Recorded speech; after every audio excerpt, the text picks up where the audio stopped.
আল্লাহর নবী বিশ্বনবী রাহমাতুল লিল আলামিন আলামিনের প্রিয় সাহাবী আব্দুল্লাহ রাদিয়াল্লাহু তাআলা আনহু আল্লাহর নবীকে কি পরিমাণ ভালোবাসতেন। আল্লাহর নবীর জন্য বাড়িঘর ছেড়ে দিয়েছে, আল্লাহর নবীর জন্য ঘর ছেড়ে দিয়েছে। আল্লাহর নবীর প্রতি কি পরিমাণ ভালোবাসা, আল্লাহর নবীর জন্য কি পরিমাণ মুহাব্বত। আব্দুল্লাহ রাদিয়াল্লাহু আনহু ইসলাম ধর্ম গ্রহণ করার পরে তার চাচা বাড়ি থেকে বের করে দিয়েছে। আব্দুল্লাহ রে, ইসলাম ধর্ম যেহেতু গ্রহণ করেছ, আমি যেই জামাগুলি তোমাকে দিয়েছিলাম ওই জামাগুলি আমাকে খুলে দিয়া দাও। সুবহানাল্লাহ বলে আব্দুল্লাহ রাদিয়াল্লাহু আনহু আল্লাহর নবীর দরবারে আসা যাওয়া করে। আল্লাহর নবী বিশ্ব নবীর দরবারে আসা যাওয়ার করার কারণে চাচার সহ্য হইল না। চাচা বলে, আব্দুল্লাহ রে, এমন একজন ব্যক্তির কালিমা গ্রহণ করেছ, এই নবী হল মিথ্যা নবী, সত্য নবী হতে পারে না। আল্লাহর নবীর জন্য আব্দুল্লাহ বাড়িঘর ছেড়ে দিয়েছে আল্লাহর নবীর মুহাব্বতি। আল্লাহর নবী বিশ্ব নবী রাহমাতুল লিল আলামিন উনি যখন আব্দুল্লাহ রাদিয়াল্লাহু আনহু যখন মার কাছে গেলেন, মা গো, এমন একটি কাপড় দেন না যেই কাপড় পরিধান করে আমি বিশ্ব নবীর দরবারে যাব। মা, আমি সর্ব খারাপ হতে পারি, আমি কাপড় খারাপ হতে পারি গো, আমি ইজ্জত সম্মান সর্বকিছু হারা হতে পারি, কিন্তু একটা মুহূর্তের জন্য আল্লাহর নবীকে আমি ছাড়তে রাজি না। ওয়া মাওলানা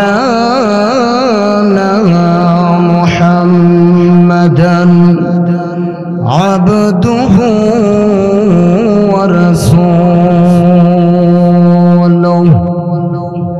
আল্লাযী আরসালাহু বিল হাক্কি বাশীরান ওয়া নাযীরা وداعيا إلى الله بإذنه وسراجا منيرا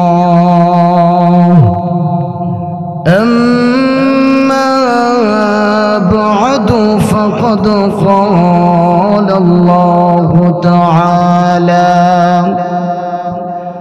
في كلامه المجيد والفرقانه الحميد أعوذ بالله من الشيطان الرجيم بسم الله الرحمن الرحيم قل إن كنتم تحبون الله فاتبعوني يحببكم الله ويغفر لكم ذنوبكم والله غفور رحيم صدق الله العظيم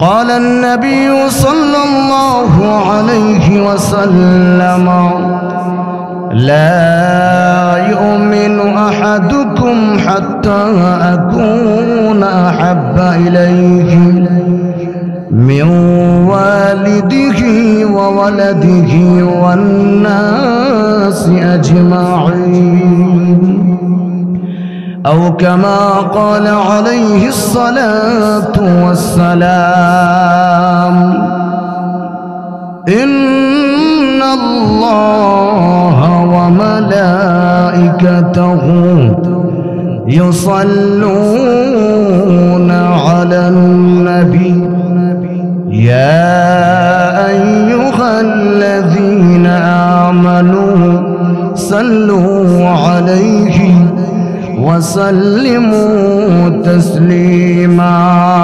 সাল্লাল্লাহু মুহাব্বতের সাথে বলি আমরা একজনের জবান বন্ধ রাখবো না আমরা প্রত্যেকেই নবীজির উপর দরুদ পড়ি সাল্লাল্লাহু আলা মুহাম্মাদ সাল্লাল্লাহু আলা মদিনা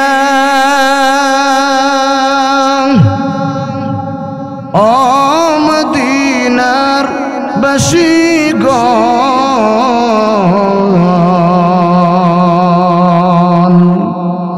তোমরা যে কতই ভাগ্যবান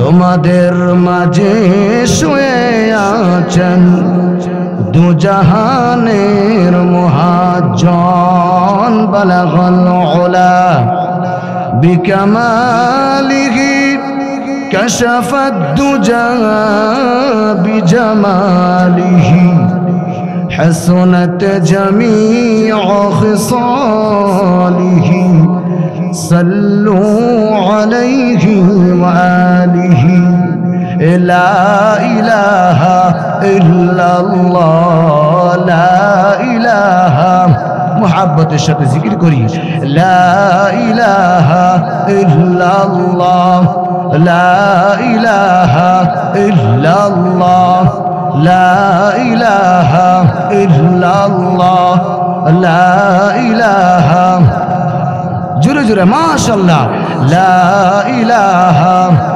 ইল্লাল্লাহ লা ইলাহা লা ইলাহা আসমানের মালিক যেই আল্লাহ জমিনের মালিক সেই আল্লাহ লা ইলাহা ইল্লাল্লাহ লা ইলাহা লা ইলাহা নৌকা চলে না মাঝি চারা নৌকা চলে না মাঝি চারা গাড়ি চলে না ড্রাইভার সারা মুমিন চলে না আল্লাহ সারা লা ইলাহা জোরে জোরে মাশাআল্লাহ লা ইলাহা ইল্লাল্লাহ লা ইলাহা لا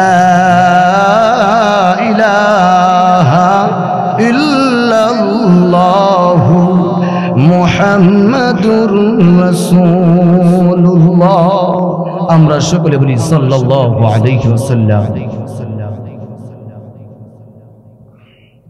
দারুল কোরআন ইসলামিয়া মাদ্রাসার উদ্যোগে তৃতীয় বার্ষিক ইসলামী মহাসম্মেলনে শ্রদ্ধেভাজন সভাপতি সাহেব হযরত মাওলানা ফজলুর রহমান সাহেব চিকনিসর সহসভাপতি জনাব হাজী মোহাম্মদ শাহাদ আলী সাহেব প্রতিষ্ঠাতা অত্র মাদ্রাসা আমি আলোচনা শুরু করবার আগে আমি এলাকার প্রত্যেকটা মুসলমান ভাইদেরকে বলবো আপনারা দোকানপাটে না বসে থেকে শ্বাসতলে আপনারা অযথা সময় নষ্ট না করে কোরআনের বাগানে জান্নাতের বাগানে উলামায়ে কেরামগণ কোরআন এবং হাদিস থেকে ওনারা আলোচনা করবেন বয়ান পেশ করবেন আপনারা প্রত্যেকেই সমাজ অযথা সময় নষ্ট না করে আমরা প্রত্যেকেই মাহফিলের প্যান্ডেলের নিচে আমরা চলে আসি আসলে কি হবে আসলে গুনাহ মাফ হবে আল্লাহর পক্ষ থেকে 10টা রহমত নাজির হবে সুবহানাল্লাহ বলে আমরা যে মাহফিলে আসলাম আসার দ্বারা লাভ না লস জোরে বলতে হবে লাভ না লস আমরা যে আসছি মাহফিলে আমরা যখন রওনা হয়েছি আল্লাহ রাসূল সাল্লাল্লাহু আলাইহি ওয়াসাল্লাম হাদিসের মধ্যে বলেছেন তার প্রতি কদমে একটি করে গুনাহ মাফ করা হয়েছে একটি করে নেকি তার আমল নামে আল্লাহ লিখে দিয়েছেন সুবহানাল্লাহ বলবেন না এই জন্যে দূর দূরান্ত থেকে আগত ইসলাম প্রিয় কোরআন প্রিয় নওজোয়ান যুবক ভাইরা, সাদা দাড়িওয়ালা মুরব্বী বাবারা, পর্দার আড়ালে অবস্থানরত শ্রদ্ধেয় সম্মানিত মা ও বোনেরা, আমি আপনাদের সামনে পবিত্র কোরআন শরীফের একটি আয়াতে কারিমা তেলাওয়াত করেছি। বিশ্বনবী জনাবে মুহাম্মদুর রাসূলুল্লাহ সাল্লাল্লাহু আলাইহি ওয়াসাল্লামের অসংখ্য হাদিস থেকে ছোট্ট একখানা হাদিসে কারিমা পাঠ করেছি। আল্লাহ যদি আমাকে তৌফিক দান করেন, আপনাদের সামনে কিছু কথা বলার চেষ্টা করব। মা তৌফিক ইল্লা বিল্লাহ। আমি আপনাদের সামনে যে আয়াতে কারিমা তেলাওয়াত করেছি, আল্লাহ রাব্বুল আলামিন বলেন, কুল, আল্লাহ বলেন, হে নবী আপনি জানায়া দেন, ইন কুনতুম তুহিব্বুনাল্লাহ ফাত্তাবিউনি ইউহিব্বুকুমুল্লাহ। আল্লাহ বলেন, হে নবী আপনি বলে দিন, যদি আমি আল্লাহর ভালোবাসা পেতে চাই, আমি আল্লাহর সাথে মহব্বত রাখতে চাই, আমি আল্লাহর সাথে প্রেম করতে চাই, তাহলে ফাত্তাবিউনি, আমি নবীকে অনুসরণ করতে হবে। তাহলে আল্লাহর ভালোবাসা পাইতে হলে নবীর সুন্নতের দরকার আছে না নাই? আর একটু জোরে বলতে হবে, নবীর সুন্নতের অনুসরণ করার দরকার আছে না নাই? নবীজির সুন্নতের অনুসরণ করতে হবে, অনুকরণ করতে হবে। কি বলেন? ফাত্তাবিউনি ইউহিব্বুকুমুল্লাহ। আল্লাহ বলেন, তাহলে আমি আল্লাহর ভালোবাসা পাওয়া যাবে, অন্যথায় আল্লাহর ভালোবাসা পাওয়া যাবে না। আল্লাহ বলেন, যদি আমি আল্লাহকে ভালোবাসতে পারো, আমি আল্লাহ তোমাদেরকে দুইটা পুরস্কার দান করব। সুবহানাল্লাহ বলবেন না? দুইটা পুরস্কার আল্লাহ দান করবেন। কি পুরস্কার? ওয়ায়াগফির লাকুম যুনুবাকুম ওয়াল্লাহু গফুরুর রহিম।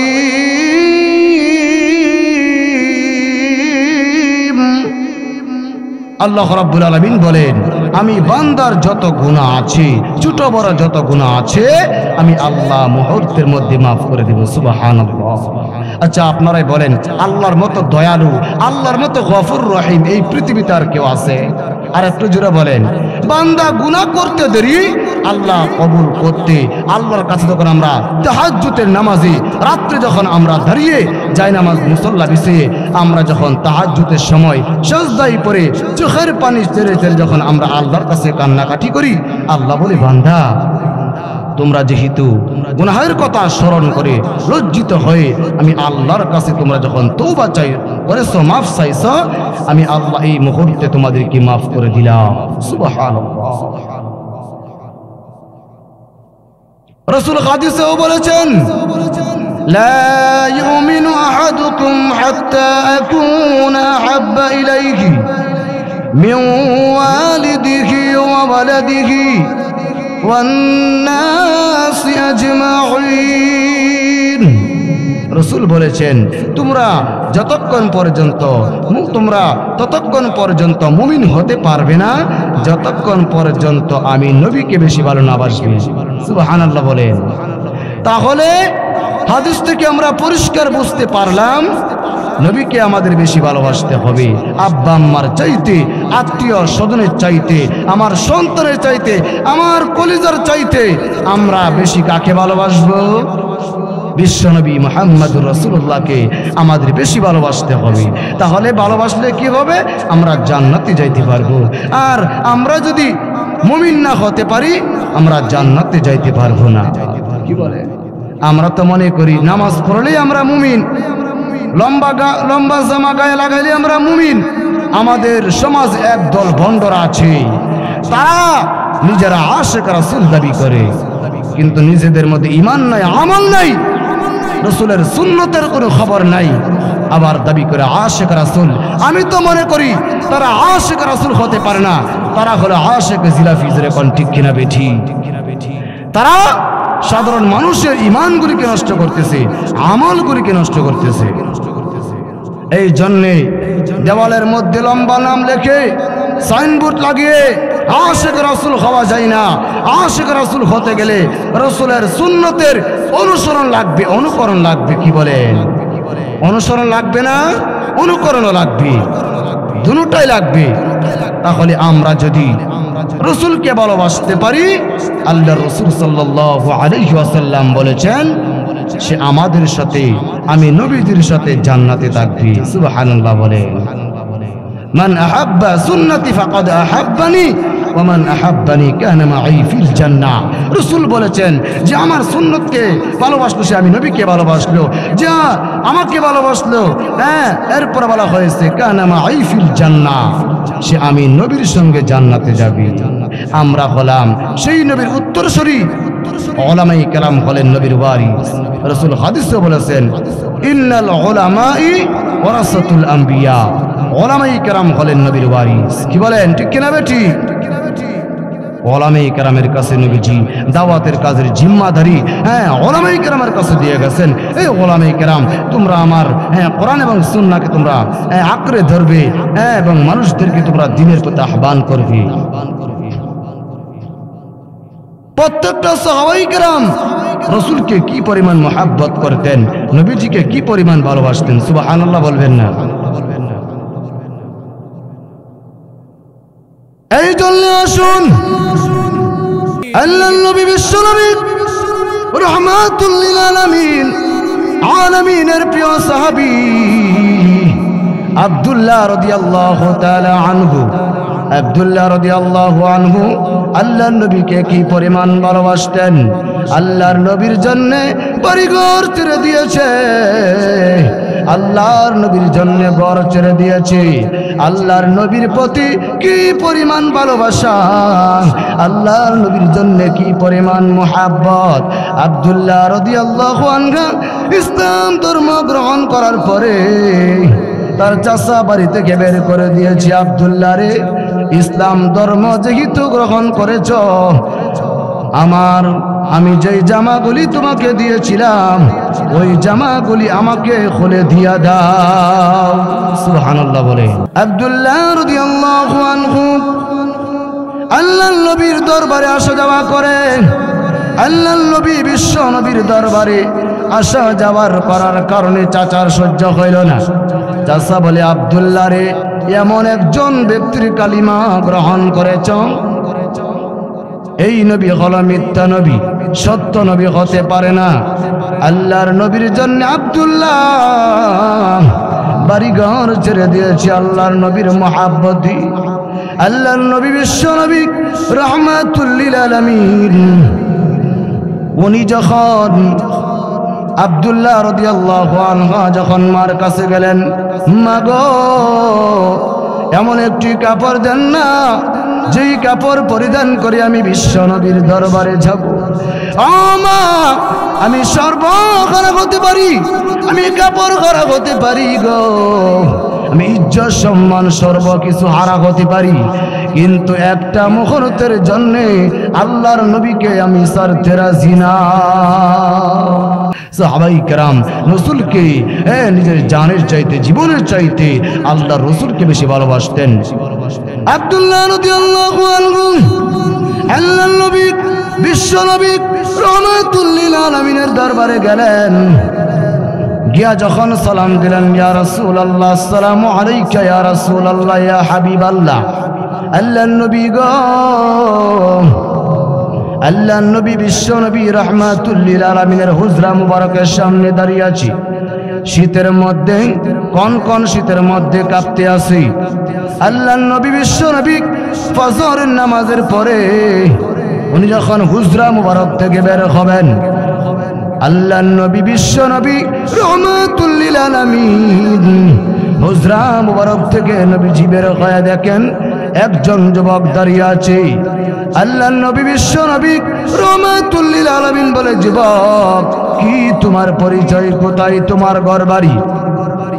আব্দুল্লাহ ডাক দিয়া বলে, ইয়া রাসূলুল্লাহ ইয়া হাবিবাল্লাহ, ওগো নবীজি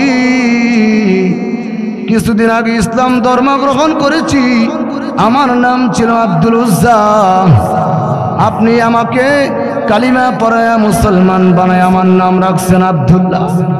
আল্লাহর নবী বলে, আব্দুল্লাহ রে, তোর এই অবস্থা কেন হলো? আব্দুল্লাহ বলে, ইয়া রাসূলুল্লাহ ইয়া হাবিবাল্লাহ, ওগো নবীজি আপনার দরবারে আমি আসা যাওয়া কেন করি? আমার চাচা বলেছে বাড়ি থেকে বের হয়ে যাওয়ার জন্যে।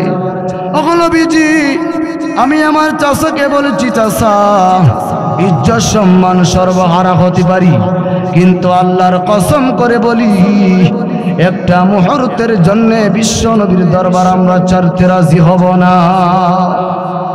আল্লাহর নবী বিশ্ব নবীকে আব্দুল্লাহ রাদিয়াল্লাহু আনহু বললেন, নবী গো, আমি আমার মার কাছে গেলাম, মা গো একটি কাপড় দেন না, যেই কাপড় পরিধান করে আমি বিশ্ব নবীর দরবারে যাব। মার কাছে কাপড় নিয়ে আসলাম। আল্লাহর নবী বলে, আব্দুল্লাহ রে, তোর এই অবস্থা কেন হলো? লজ্জাস্থান রাখলে মাথার দিক দিয়া খালি হয়ে যায়, আর মাথা রাখলে লজ্জাস্থান খালি হয়ে যায়। তুই তো ব্যবসায়ীর ছেলে, তুই প্রতিদিন ভালো কাপড় পরিধান করে আসতে, আজকে তোর ওই অবস্থা হলো কেন? আল্লাহর নবী বিশ্ব নবী রাহমাতুল লিল আলামিন হুজরা মুবারক থেকে রাসূলের দুইখানা জামা ছিল, জুব্বা ছিল। ও আব্দুল্লাহকে বলে, আব্দুল্লাহ আমি নবীজি তোরে দুইটা জামা আমি নবীজি তোরে উপহার দিলাম। রাসূলের দুইটা জামা আব্দুল্লাহ রাদিয়াল্লাহু আনহুকে হাদিয়া দিলেন। সুবহানাল্লাহ বলবেন না? প্রত্যেকটা নবী রাসূল আল্লাহ এবং তার রাসূলকে কি পরিমাণ মহাব্বত করেছেন, কি পরিমাণ ভালোবাসছেন। হ্যাঁ, আমাদের মধ্যে রাসূলের ভালোবাসা নাই বললেই চলে, ঠিক কিনা বেটি? হ্যাঁ, আমরা মুখে বলি নবীকে ভালোবাসি, কিন্তু অন্তর দিয়ে আমরা রাসূলকে আমরা ভালোবাসি না। মুখে বললেই হবে না, দিল থেকে বলতে হবে, মন থেকে বলতে হবে যে আমি নবীকে বেশি ভালোবাসি। কি বলে? নবীকে বেশি ভালোবাসতে হবে না? জান্নাতে যাইতে হলে নবীকে ভালোবাসতে হবে। কারণ হাসরের ময়দানে কোন নবী আল্লাহর কাছে সুপারিশ করবে না, একজন নবী করবেন, তিনি হলেন আমাদের নবী মুহাম্মদুর রাসূলুল্লাহ সাল্লাল্লাহু আলাইহি ওয়াসাল্লাম। প্রত্যেকটা নবী রাসূল নিজের জন্য বলবে, নাফসি নাফসি, আমাকে বাঁচাও, আমাকে বাঁচাও। কিন্তু আমার নবী নিজের জন্য চিন্তা করবে না, আল্লাহুম্মা রাব্বি উম্মতি, আমার গুনাহগার উম্মতকে বাঁচাও। প্রভু হাসরের ময়দানে জাহান্নাম যখন লাফায়া লাফায়া আসবে, আমাদেরকে গ্লাস করার জন্যে, আমাদেরকে গ্লাস করার জন্যে জাহান্নাম যখন লাফায়া লাফায়া আসবে, আল্লাহর নবী বিশ্ব নবী সিজদার মধ্যে পড়ে যাবে, প্রভু গো আমার গুনাহগার উম্মতরে তুমি মাফ কইরা দাও। আয় আল্লাহ, তায়েফের রক্তের গুলুর বিনিময়ে আমার গুনাহগার উম্মতরে মাফ করে দাও। আয় আল্লাহ, উহুদের ময়দানে আমার দান মুবারকের বিনিময়ে দুইটা দাঁত যে শহীদ হয়ে গেছে, আয় আল্লাহ ওই দুইটা দাঁতগুলোর বিনিময়ে আমার গুনাহগার উম্মতকে মাফ করে দাও। এইভাবে যখন আল্লাহ রাব্বুল আলামিনের দরবারে নবীজি সিজদায় পড়ে যখন আল্লাহর কাছে কান্নাকাটি করবে, আল্লাহ বলেন, হাবিব নবী গো, আপনি দুনিয়ার জমিনে আমি আল্লাহ আপনাকে অনেক কান্নাকাটি করিয়েছি, আর কান্নাকাটি করতে হবে না। নবী গো, আপনি কানবেন না, আপনার যাকে খুশি আপনি তাকে নিয়ে আমি আল্লাহর তৈরি জান্নাতে প্রবেশ করব। তাহলে দেখেন, কোন বাবা কোন ফিরে সুপারিশ করতে পারবো তো? জোরে কথা বলতে হবে। আমরা তো ফির ধরি, বাবা ধরি যে আমার ফিরে আমারে জান্নাতে পৌঁছায় দিবে।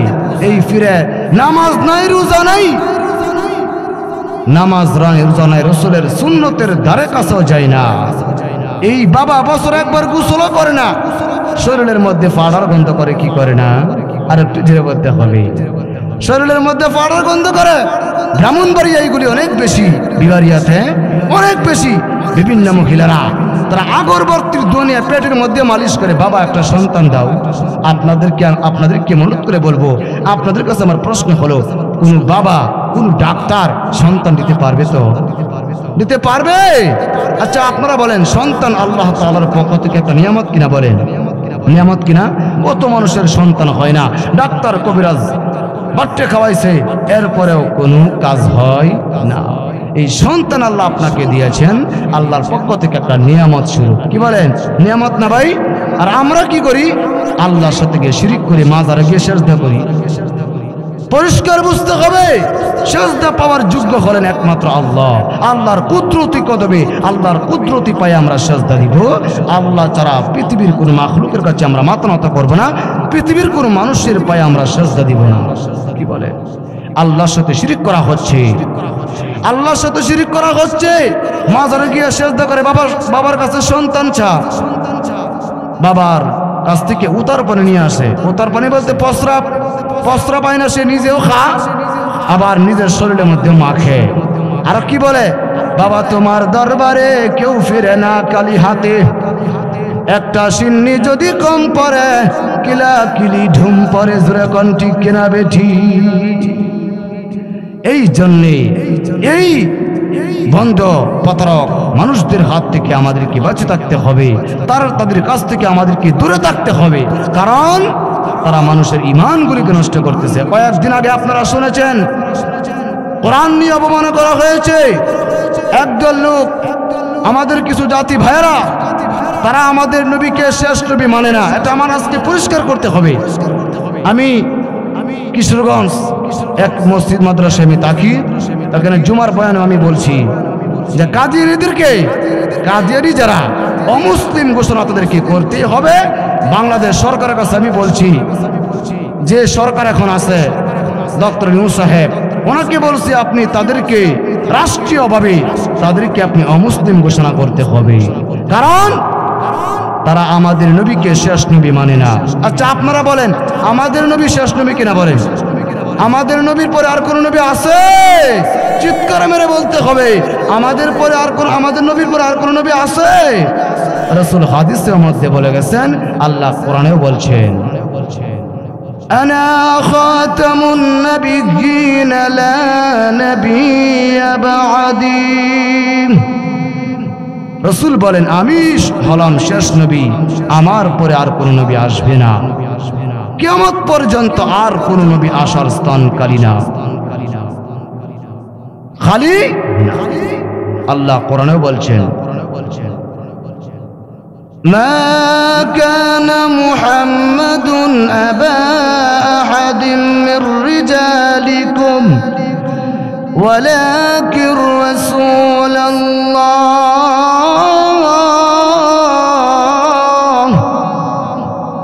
আল্লাহ বলেছেন, মা কানা মুহাম্মাদুন আবা আহাদিন মির রিজালিকুম ওয়ালাকিন রাসূলুল্লাহি ওয়া খাতামান নাবিয়্যিন। মুহাম্মদ সাল্লাল্লাহু আলাইহি ওয়াসাল্লাম হলেন তিনি একজন পয়গম্বর, ওয়ালাকিন রাসূলুল্লাহ তিনি হচ্ছেন একজন রাসূল, ওয়া খাতামান নাবিয়্যিন তিনি হচ্ছেন শেষ নবী, এবং শেষ নবী খাতামুন নাবিয়্যিন শেষ নবী, এরপর বলা হয়েছে তিনি একজন পয়গম্বর। তাহলে আল্লাহ কোরআনেও বলছেন, কোনো সন্দেহ আছে? আপনারা বলেন, আমাদের নবী যে শেষ নবী তাতে কোনো সন্দেহ আছে? কোনো সন্দেহ নাই, কারণ আল্লাহ কোরআন দ্বারা প্রমাণ করেছেন, নবীজি হাদিস দ্বারা প্রমাণিত করেছেন। তাহলে আপনারা বলেন, আল্লাহর কোরআন কি মিথ্যা? আপনারা বলেন, আল্লাহর কোরআন কি মিথ্যা হতে পারে? রাসূলের হাদিস কি মিথ্যা হতে পারে? কখনো মিথ্যা হতে পারে না। এই জন্যে আমি তাদেরকে বলছি যে আমাদের নবী হলেন শেষ নবী, আমাদের নবীর পরে আর কোন নবী আসবে না। আসবে, আসার স্থান কালী আছে তো নাকি? এখন যদি কেউ আয়েশা বলে আমি নবী, আমাকে নবী মানতে হবে, আপনারা মানবেনই নাকি? আপনারা কি নবী মানবেন? কারণ আল্লাহ কোরআনেও বলছেন, নবীজি হাদিসেও বলছেন, এই জন্য আমরা মানব না। কি বলে? গোলাম আহমদ কাদিয়ানী, তার এক চোখ ট্যাগরা ছিল, তার এক চোখ ছিল ট্যাগরা। 3 বার মেট্রিক পরীক্ষার মধ্যে যে ফেল করে, সে কি নবী হতে পারে? প্রত্যেকজন নবী রাসূল ছিলেন, পয়গম্বরগণ ছিলেন সুন্দর সুঠাম দেহের অধিকারী, তাদের চেহারা হলো সুন্দরে ঝলমল করছে।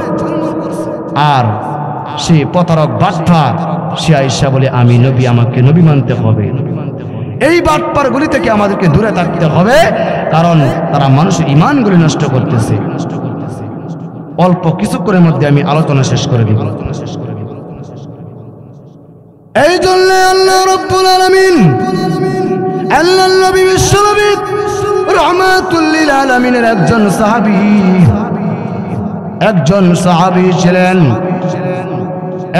সাহাবী ছিলেন উবাই ইবনে আব্দুল উজ্জা একজন সাহাবী ছিলেন আব্দুর রহমান ইবনে আউফ এবং বশির ইবনে উকবার ছেলে বশির।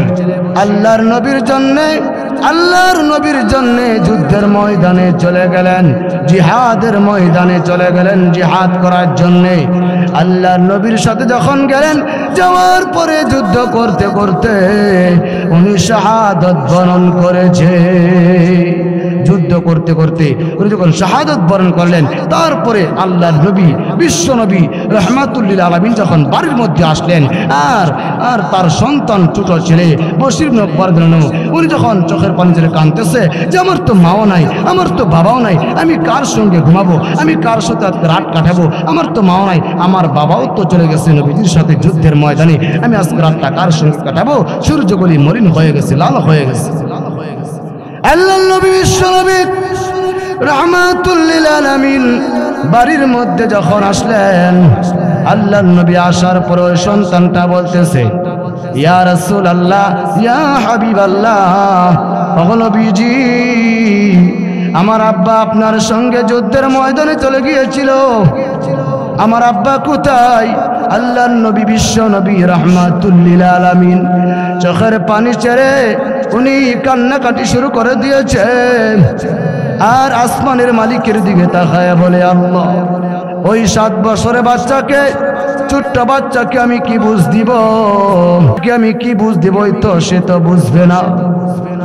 আল্লাহ রাব্বুল আলামিন বলেন, আল্লাহর কাছে যখন এই কথা বলার পরে যে আল্লাহ, ওই সন্তানকে আমি এখন কি বুঝ দিব?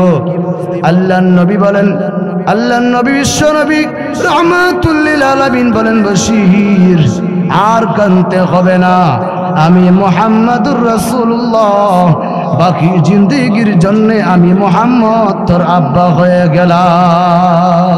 সুবহানাল্লাহ বলে। এই জন্যে রসুলের সুন্নতের অনুকরণ করতে হবে। রসুলকে আমরা জীবনের চাইতে কলিজা দিয়া আমাদের নবীজিকে আমরা মহাব্বত করব, ভালোবাসবো, তাহলে আমরা জান্নাতে যাইতে পারবো, অন্যথায় আমরা জান্নাতে যাইতে পারবো না। এই জন্যে রসুলের সুন্নতের উপর আমল করে আমরা যেন কবর জগতে যাইতে পারি, ঈমান আমল নিয়ে যেন আমরা কবর জগতে যাইতে পারি। রসুলকে মহাব্বত করে আমরা যেন কবরে যাইতে পারি, রসুলের প্রত্যেকটা সুন্নতের অনুকরণ করে যেন আমরা এই দুনিয়া থেকে বিদায় হতে পারি, কবরে যাইতে পারি, সেই তৌফিক আল্লাহ পাক রব্বুল আলামিন আমাদেরকে দান করুন। আমরা সকলে বলে আমিন। ওয়া আখিরু দানিল হামদুলিল্লাহি রাব্বিল আলামিন। আসসালামু আলাইকুম ওয়া রাহমাতুল্লাহি ওয়া বারাকাতুহু।